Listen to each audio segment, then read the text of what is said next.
সারা দেশে অনিয়ম থাকলেও পার্বত্য অঞ্চলের পরিমাণ অনেক বেশি বলে মন্তব্য করেছেন প্রধান উপদেষ্টা ডক্টর মোহাম্মদ ইউনূস।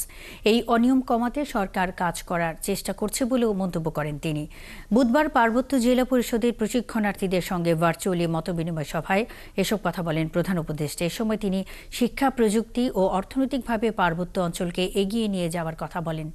বাংলাদেশের সবচাইতে উন্নত অঞ্চল হবার সম্ভাবনা থাকলেও সবচেয়ে পেছনে পড়ে আছে বলে তিনি মন্তব্য করেন। পার্বত্য জেলার তরুণরা দুর্গম অঞ্চলে আছে বলে লেখাপড়ায় পিছিয়ে থাকবে, সেটা হতে দেয়া যাবে না।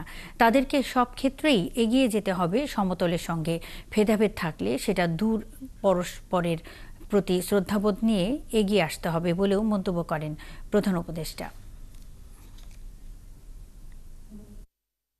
এত রকমের ক্ষুদ্র নৃগোষ্ঠী এখানে আছে, সবাই মিলেমিশে আছে। মিলেমিশে থাকতে হলে সমস্যাও হয়, সমস্যাগুলো আছে, কিন্তু সমস্যাগুলো সমাধানযোগ্য।